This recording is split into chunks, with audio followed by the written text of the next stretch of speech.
Hello, class, and welcome to today's lecture in social psychology. My name is Dr. Neil Soggie, and today we're going to dive into the fascinating world of group dynamics and behavior. Now, as social beings, our thoughts and feelings and actions are often influenced by the groups to which we belong. And sometimes, without even realizing it, the people around us shape our choices and behavior in very powerful ways. So, I want to kind of get you thinking about a time when you noticed that being part of a group influenced your behavior. It might have been as simple as cheering louder at a sporting event because everyone else is cheering, or a moment when you felt less pressure or felt pressured maybe to conform to a group decision, even if you disagreed with it. All of those are examples of how being part of a group can impact us. So, in today's lecture, as always, I want to start off with sharing a little bit about a special person in social psychology, and then we're going to dive into a couple of key themes. The first theme that I want us to dive into is looking at group influence on individual behavior, because groups can significantly shape a person's attitudes and decisions and actions. And so we're going to explore a little bit of things like social influence and the idea of conformity and obedience, and really kind of look at how individuals often align their behavior in order to fit group norms or expectations. We're then going to dive into group processes and cohesion and look at how groups function internally. We're going to look at the roles and norms and communication patterns that make groups more cohesive. Factors like group attraction, group size, and shared goals all play a part in creating unity. And we'll look at how these elements influence group performance and morale. And then finally, we'll look at group decision making and risk. Groups often make decisions differently than individuals. We'll explore a little bit of the phenomenons like groupthink and group polarization and riskier decisions that may occur in group contexts.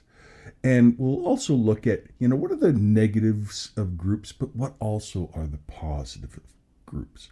Things like creative collaboration, or everybody making a really catastrophic error and just kind of going along because they expect everybody else will catch if there is a problem. All those things we'll explore as part of this lecture. But as always, I want to start off with a little story, and today I want to introduce you to Kurt Lewin. He is a name that you should always know in social psychology. Kurt Lewin was born in 1890, September 9th, 1890 actually, and died in 1947, and he's often referred to as the founder of modern social psychology. He really made some foundational contributions to our understanding of group dynamics and behavior. Now, he was born in, at the time, what was part of Germany, but what is now Poland. And Lewin initially studied medicine, but later switched to psychology, where he earned his doctorate in 1914. Throughout his career, Lewin became renowned for his innovative ideas and theories, particularly his development of what we call field theory, which proposed that individuals' behavior is shaped by the social environment, or what we call the field in which a person operates. Now, one of Lewin's greatest contributions to group psychology was his work on group dynamics. Now, he believed that groups are not merely collections of individuals, but structured entities with their own distinct characteristics and behaviors. And his action research model emphasized the importance of practical, real-world experiments to solve social problems. And this approach laid the groundwork for much of social psychology's focus on applying theories to social and organizational issues. So we'll kind of take some time and explore a little bit about those things as we go through the course. But I just kind of want to remind you that Kurt Lewin's legacy really extends far beyond his theories of field theory and action research and group dynamics research, because he laid the foundation for understanding how groups influence behavior and helped establish social psychology as a rigorous scientific field. And that is profoundly important, because he had an emphasis of applying research to real-world problems that influenced later studies on things like organizational and industrial behavior, or community psychology and education methods, all of which have become profound in their own right. So, Kurt Lewin, a name that you should remember. Now, let's go on and explore a little bit about the ideas of group formation and social identity theory, because groups form through a process, and groups tend to form based upon shared goals and values or interests. So, according to psychology, people are naturally inclined to categorize themselves and others into groups. And so there's a process that fosters cohesion and identity within the group, but can also lead to favoritism toward group members and discrimination against outsiders. So there's a few factors that go into group formation. The first one is the idea of similarity. That is, people are more likely to form groups with those who share common interests or common values or common characteristics. And this similarity fosters a sense of understanding and trust within the group. Now, it's not just similarity, but it's also proximity. And that might be psychological closeness, like everybody kind of feels like they're close to each other emotionally, or it can be physical closeness, like the people are just all living they're all from the same place. And this closeness contributes to group formation, as frequent interaction tends to encourage familiarity and connection. And then shared goals. Groups that come together with a common purpose or an objective tend to be more cohesive. So as members work collaboratively toward the same outcomes, they become more cohesive as a group. They form a group identity. And that brings us to social identity theory by Henry Treifel. Some people pronounce it Tajfel. Henry Treifel's social identity theory provides a framework for understanding group formation based upon identity. So according to Treifel's work, people categorize themselves and others into groups as part of developing their whole self-concept. That's basically the idea of what people are interested in doing in their late teens. They're forming groups, they're grouping up, they're forming identity. And we organize ourselves based upon how we feel that we belong. And we draw from this group a sense of belonging and self-worth. So there is within that some social categorization. That is, people categorize people, including themselves, into groups based upon shared characteristics.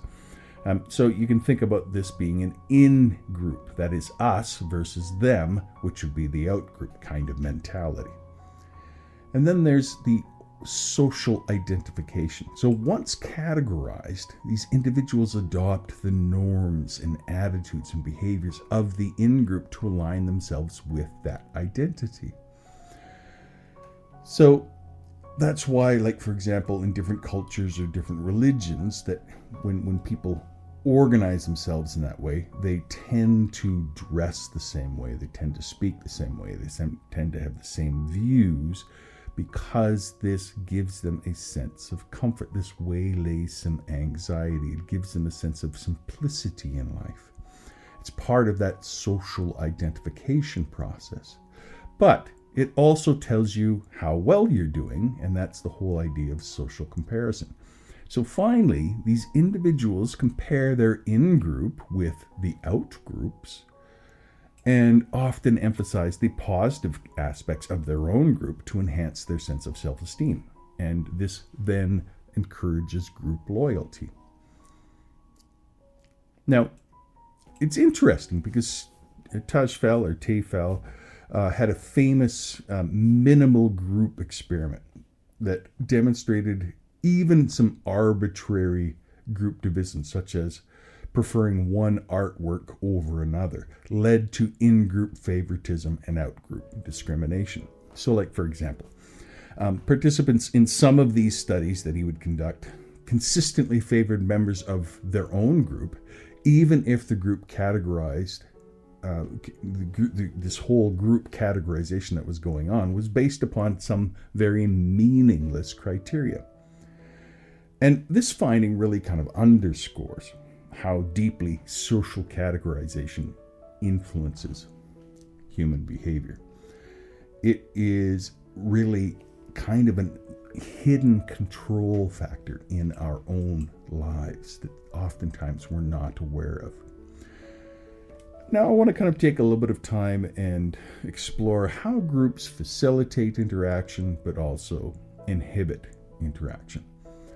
So we can start off by thinking about social facilitation, which is really the tendency for people to perform better on very simple or well-learned tasks when they are in the presence of others. So this phenomenon was first observed by a fellow by the name of Norman Triplett in the late 1890s. When he noticed that cyclists rode faster when competing against others than when riding alone. And so Triplett later conducted experiments that showed similar results in children performing simple tasks, such as reeling in fishing lines faster when others were present. And the interesting thing there is that you can kind of think of this dividing itself into two different ways. First off, there's task type. That is, when performing simple or very routine tasks, individuals often show improved performance in front of an audience or while in a group. And so that kind of goes to people would tend to work better when they're working beside someone else. You're not going to slough off because there's someone else there being productive too. And then there's the whole idea of arousal and motivation. And that is the whole idea that the presence of others increases your physiological arousal. It enhances your motivation and your drive. And that pushes you to perform better. So being alone basically isn't good for performance in a lot of ways, because the social aspect of learning or working facilitates you engaging in the process. But it can also go the other way, because there's the whole idea of social inhibition, which describes the tendency of people to perform worse on very complex tasks or unfamiliar tasks when others are present. And that's because there's increased arousal in these situations, which can heighten your self-consciousness and your anxiety. And this leads to performance impairment. You freeze up, because not only you're worrying about how other people are going to think about you, but you're also trying to process and figure out this complex task, which, if you don't get it right away, you feel stupid, and then you feel like the other person feels that you're stupid. So here again, complexity kind of plays into this. So if it's a new task, a difficult task, an unfamiliar task, people tend to perform more poorly in a group. Because there's that added pressure that kind of interferes with the focus and creates that increased anxiety. And there's also what we call evaluation apprehension. Basically what I just talked about, the idea that people worry about being judged or evaluated by others. We all really do care what other people think of us. And that can lead to performance anxiety and hinder effectiveness, especially for tasks that require high levels of concentration or complex problem solving. So, there's a fellow by the name of Robert Zajonc from the 1960s that expanded on this idea of social facilitation a little bit more. And he proposed what is basically the drive theory for social facilitation, which is basically that the presence of others increases the physiological arousal, which increases the likelihood of a person's dominant or most practiced response. So for simple tasks, the dominant response is often correct or well executed, leading to improved performance. But for complex tasks, the dominant response may be incorrect or ineffective, resulting in performance impairment. So we can see this in things like sports and performance. Athletes often perform better in front of a very supportive crowd, especially for routine actions that have been practiced extensively. For public speaking, for example, people will feel heightened anxiety when speaking in front of an audience, particularly if they are inexperienced, which can lead to social inhibition and impaired performance. And then you can think of this in terms of the workplace. In a work setting, people may experience increased productivity when they perform some very well-learned tasks in a team environment. But on the other hand, tasks that are new or challenging may be more effectively tackled alone to avoid that whole performance pressure that often goes on. So I want to also talk about the idea of conformity. Why do some people conform and others don't? What's going on there? Now, when we talk about conformity and the different types of conformity is really about the act of changing your behavior or your beliefs to align with those of a group. And there are two main types of social influence that drive conformity. First, there's normative social influence. So this type of influence stems from a person's desire to be liked or accepted by others. People conform to the group's expectations to avoid social rejection or to gain social approval.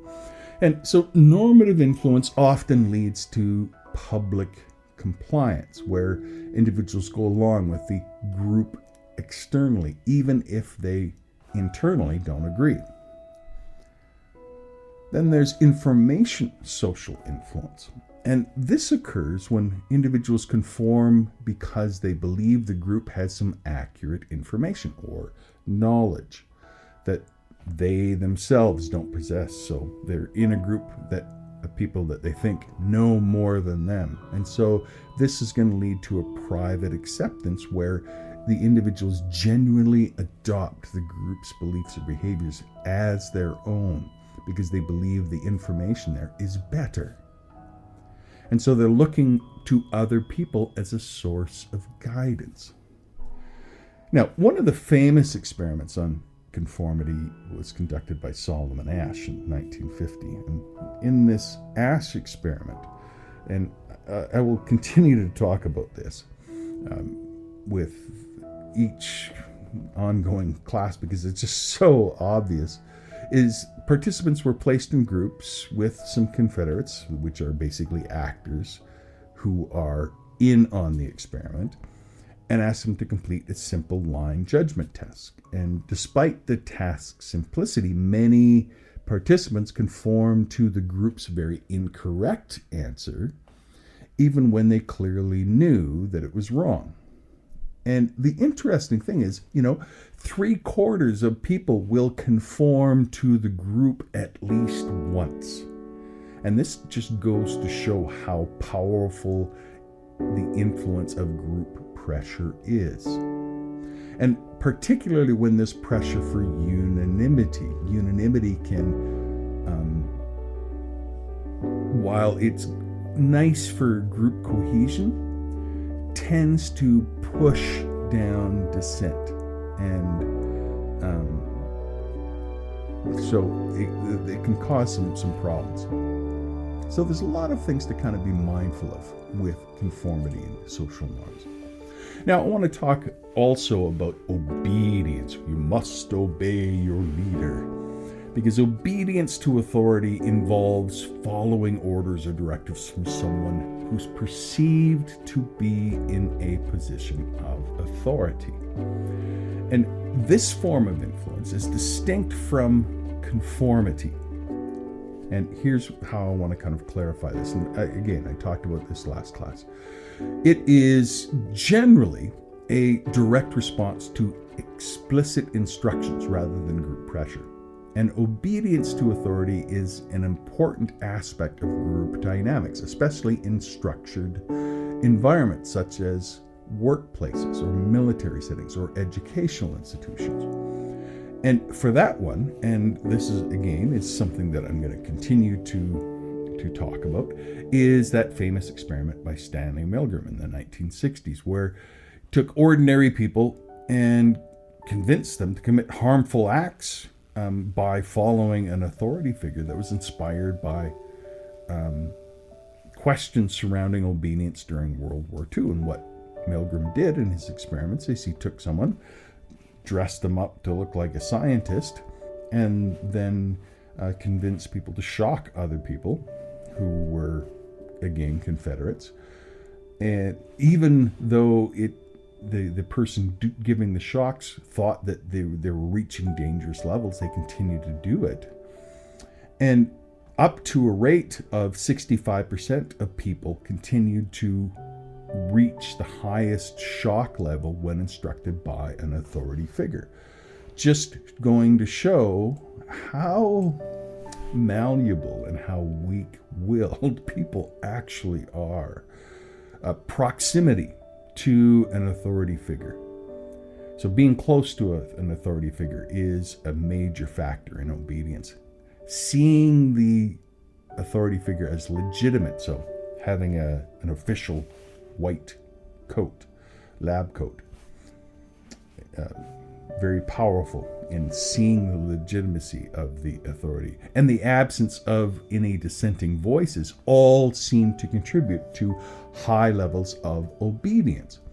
But there can be some moral conflict there, because there can be some conflict between the personal ethics and the authority pressure. And the research seems to be pretty clear that generally people will follow the authority pressure rather than their own personal ethics in many of these cases.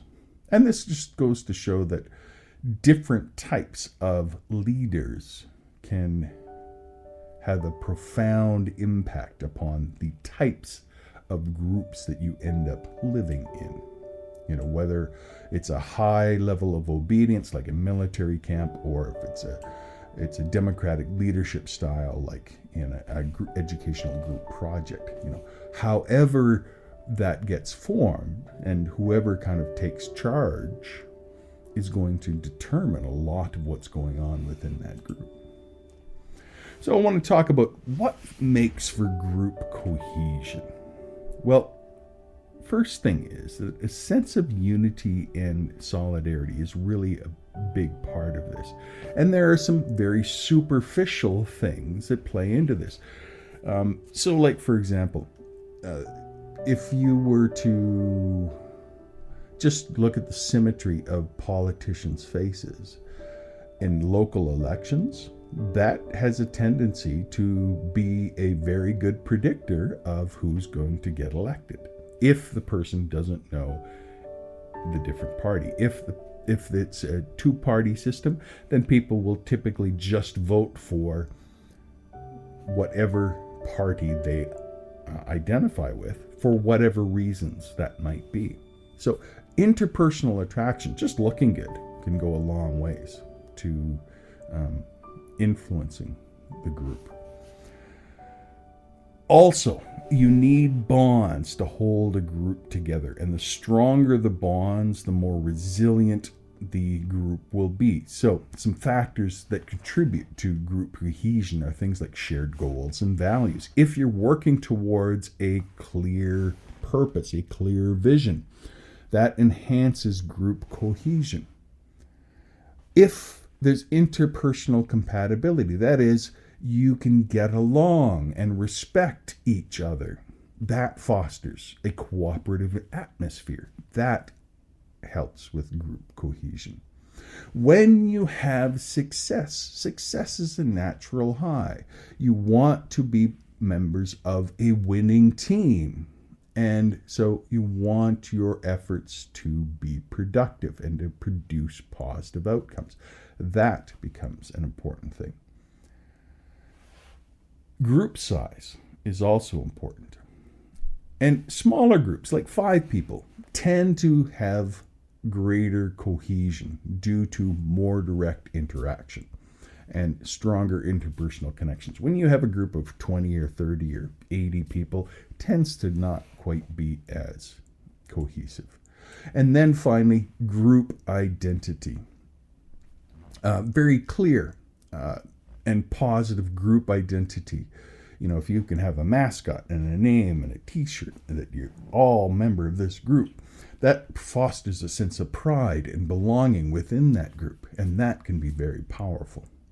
And Leon Festinger from the 1950s conducted some interesting research on this group cohesion, and what he suggested is that the more attractive the group is to its members, the more cohesive it'll be.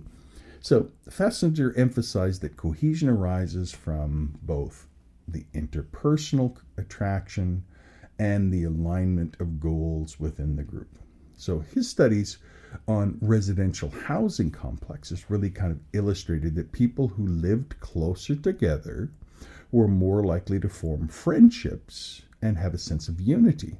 And that highlighted the impact of physical proximity on cohesion. It's like, you know, you grew up in Sisseton, you want to stay in Sisseton because it feels like that's where you belong. You're getting a sense of group cohesion. There are some different factors in that whole interpersonal attraction that goes on. Things like similarity, people that are like you, they have the same background, same values, same beliefs. Familiarity, these are people that you don't have to, they're not a mystery to you. So you can foster some relationships. That becomes an attractive thing. A reciprocity, there's some give and take with your interaction with these people. And finally, proximity, that you are around these people, that you interact with these people. All of that plays a huge role in making for group cohesion and for your feeling like you belong. Now, I want to kind of talk about, what is your particular role within a group? How does that play itself out? So, because everybody will typically have specific roles that define their responsibility and their expected behaviors. And roles provide some structure to the group, and this ensures that tasks are completed effectively and that everyone knows their place within the group dynamic. So the roles can be formally assigned, like a team leader. And from this, naturally, it's going to, people's interests and skills and personalities are going to start to align with that. So the thing that you need to kind of think about are, first off, what are the tasks? What are the roles? What's the objective of the group? And how can we achieve that objective? Well, you're going to need a leader, you're going to need an organizer, you're going to need an initiator. But then you're also going to need some social and maintenance roles. You're going to need some people that are going to be able to support group cohesion and harmony. You're going to need some encouragers and mediators and some people to, have some fun, to create some positive relationships within this. You're also going to need people to find their own place in getting along with each other, so that we can build group cohesion. So we're not, dominating others. We're not being aggressive towards others. We're being caring and supportive towards others. Those kinds of things go a long way to helping group cohesion. And out of all of this, norms start to develop. They might be explicit rules about how we are to conduct ourselves, but sometimes they're implicit rules about how we should conduct ourselves. And these provide some predictability and some stability, because people will tend to know where they belong, what they're supposed to be doing. And so norms can relate to things like communication, how we make decisions, when we show up on time, what's appropriate dress code. All of those kinds of things are very important. And you can kind of think of it in this way. Because there's different types of norms. There's prescriptive norms, which would be things that are expected and encouraged. Like, you're expected and encouraged to be cooperative and to be respectful. There's proscriptive norms, things that basically we discourage people from doing. So we discourage people from interrupting each other. We discourage people from showing disrespect for others. And then we have performance norms. And these norms set some expectations for productivity and the quality of work within the group. We expect people to show up on time, to stay for the whole meeting, whatever it is, to not be talking on your phone, and so there's in these norms, there is social rewards like approval, and sometimes there's punishment such as disapproval or getting kicked out of the group or exclusion from the group. And so communication within groups is really important. And this is where I want to kind of also talk about communication patterns, because you can have a centralized communication pattern where information flows from one central person, often the leader, to all the others. And this might be efficient, but it's going to limit input from other people, and it's going to start to stifle creativity. So there's also going to be some decentralized communication where information flows freely among all group members. And so this structure encourages open communication and collaboration and is often more effective in solving problems. And you can also have chain communication where, one person tells another person, they tell the other person. Now, this is going to maintain some order, but it can also, if you've ever played that little kids game of telephone, can lead to some misunderstanding and delay. So the thing to be mindful of is that to live and work within groups, you need to listen carefully. You need to be sure that you understand what the communication is, and you need to stay engaged. All of those are essential for being supportive and caring within the group. Now, I want to also talk about group decision making, because there is that whole idea of groupthink, that phenomenon where the desire for group cohesion and consensus really kind of overrides any rational thought whatsoever. And in groupthink situations, members prioritize agreement over critical analysis, which can lead to some really poor decisions. Groupthink often occurs in cohesive groups with strong leaders, particularly when there is a lack of diversity in opinions or when there's pressure to reach a really quick decision. Now, there are some specific characteristics of groupthink. First off, the idea that people, when you get caught in groupthink, you tend to not consider risks. You tend to rationalize and minimize risks. You believe that your choices are inherently moral and ethical, and basically that the goal that justifies whatever means. But without any feedback, you can't ever really know that. So Irving Janis, the guy who kind of coined the term groupthink back in 1972, he did some interesting research on some historical decisions. One of those was the U.S. Invasion of Cuba, the Bay of Pigs invasion, where and that's part of the reason why we now have the U.S. base in Guantanamo Bay, Cuba. And Janis found that the cohesive groups under pressure tend to make decisions without thoroughly evaluating the alternatives. So, in order to manage groupthink, you really need to have a devil's advocate, at least one person that's going to challenge your ideas and consider alternative perspectives.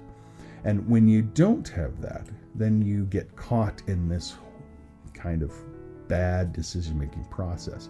And that is going to lead to group polarization, where a group is going to get really, really, really extreme, and another group will get really extreme in another way. And that's when you get extremism, which also is bad. You need to have a group where the diversity is a strength and is not minimized. Some conflict and discussion, constructive discussion and disagreement is always important within groups, particularly when decisions are being made. Now, I want to also talk about conflict, and this can be between groups, this can be between teams, this can be between different cliques in a group setting, or it can be between nations. It doesn't really matter. The function is the same, and that's something that really kind of tells us that social psychology is so really important for not only your own life, but for the life of nations and the whole world.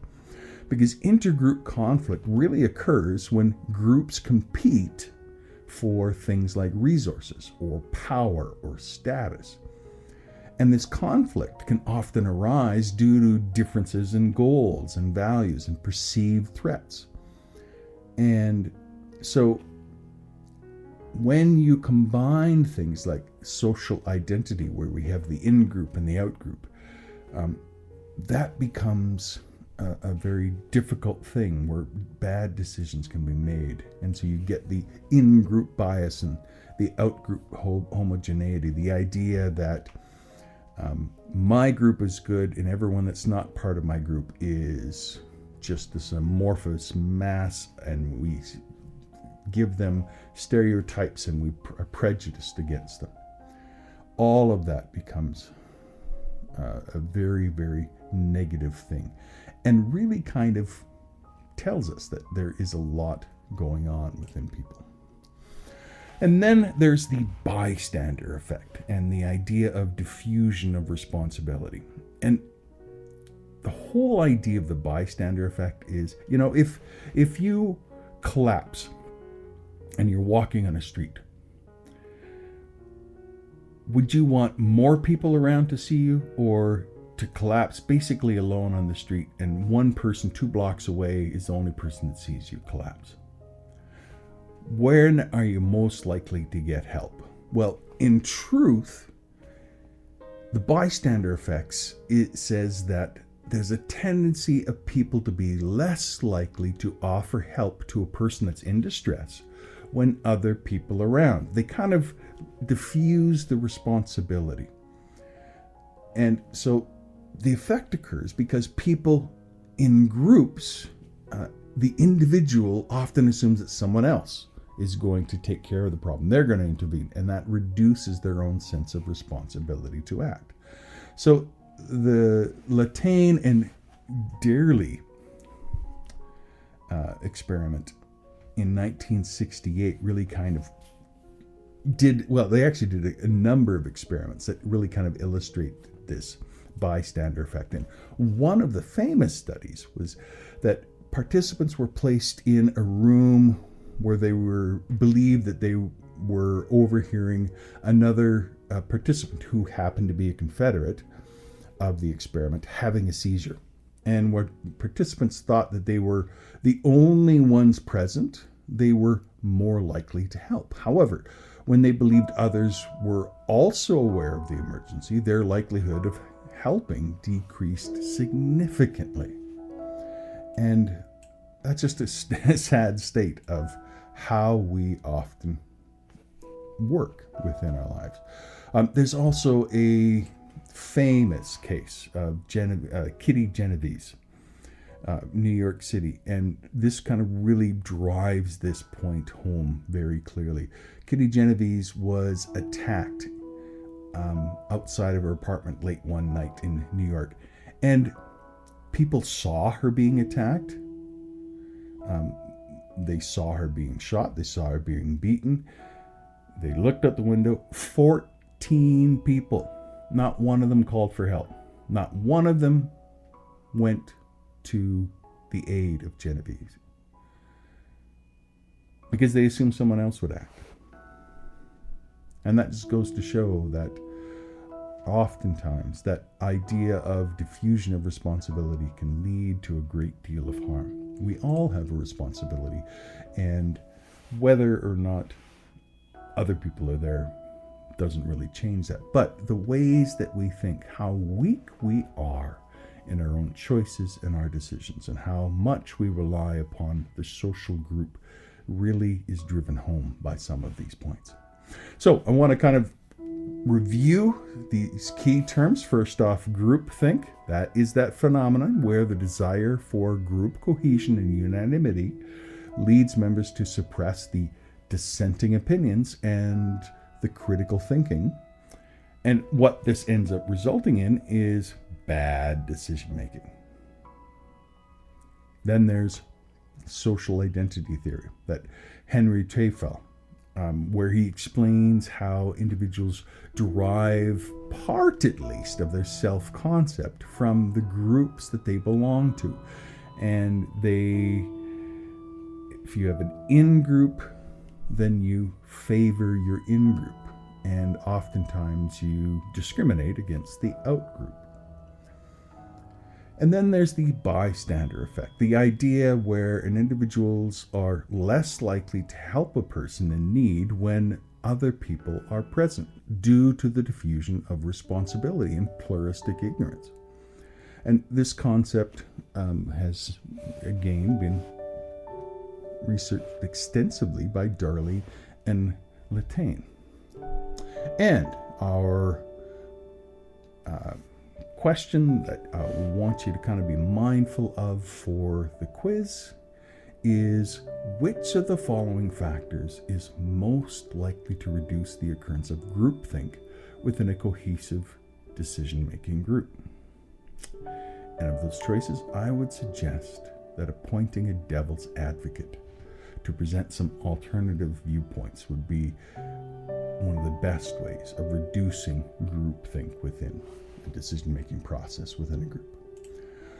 Hope you enjoyed this class, and we will come back next time. And as always, I want you to be mindful of how you live and work within your own groups. You take care, and I'll see you next week. Bye-bye.